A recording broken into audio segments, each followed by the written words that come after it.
আপনার হারিয়ে যাওয়া ফেসবুক আইডি চাইলেই কিন্তু ফিরিয়ে আনতে পারবেন। মনে করেন আপনার ফেসবুক আইডির নাম্বার মনে নেই, অথবা যেই জিমেল দিয়ে আইডি খুলেছেন সেই জিমেলটাও আপনার মনে নেই, সেই ধরনের আইডিও কিন্তু আপনি ফিরিয়ে আনতে পারবেন।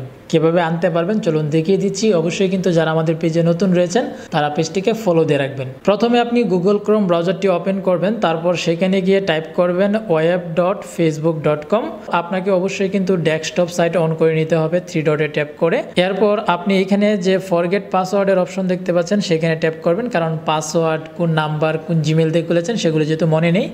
এবার এখানে কিন্তু আপনাকে ইমেল অথবা নাম্বার দেওয়ার কথা বলবে, বাট আপনি এখানে শুধুমাত্র আপনার ফেসবুকের আইডির নামটা লিখবেন। আপনার নামটি লিখে সার্চ বাটনে ট্যাপ করলেই কিন্তু এখানে দেখতে পারবেন ওই নামে যতগুলো ফেসবুক অ্যাকাউন্ট রয়েছে সেগুলোর একটা লিস্ট চলে আসবে।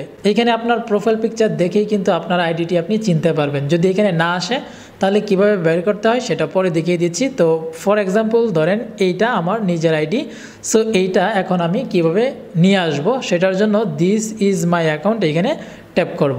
তো ট্যাপ করার পর এখন এখানে পাসওয়ার্ডের কথা বলবে, যেহেতু আমাদের পাসওয়ার্ড জানা নেই তাই এখানে ট্রাই অ্যানাদার ওয়ে এখানে ট্যাপ করব। এখন আপনি এখানে দেখতে পাচ্ছেন যে এই অ্যাকাউন্টটি যে জিমেলের আন্ডারে খোলা হয়েছে সেই জিমেলটা এখানে শো করছে।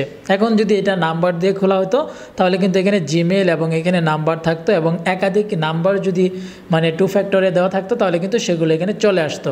তো এখন আপনি কিন্তু যে জিমেলটা দিয়ে খুলেছেন সেই জিমেলটা আপনি দেখলেই চিনতে পারবেন, কারণ প্রথম অক্ষর এবং লাস্টের অক্ষর দেওয়া থাকবে।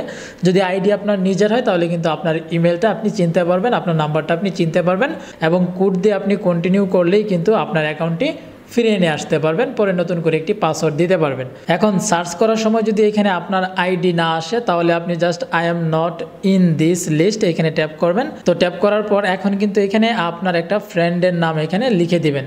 তো আপনার ফেসবুকে আপনার ক্লোজ যে ফ্রেন্ড রয়েছে তার নামটা আপনি এখানে লিখে দিবেন। লিখার পর আপনি সার্চ বাটনে ট্যাপ করলেই কিন্তু আপনার যে অরিজিনাল আইডিটা রয়েছে সেটা কিন্তু আপনি খুঁজে বের করতে পারবেন। পরবর্তীতে সেই আইডিতে আপনি ওই যে কোড পাঠিয়ে আপনার নাম্বারে অথবা ইমেলে সেই নাম্বারে কোড পাঠিয়ে কিন্তু আপনি আপনার আইডিটাকে আবার রিকভার করতে পারবেন, পরবর্তীতে আপনি ব্যবহার করতে পারবেন। ধন্যবাদ।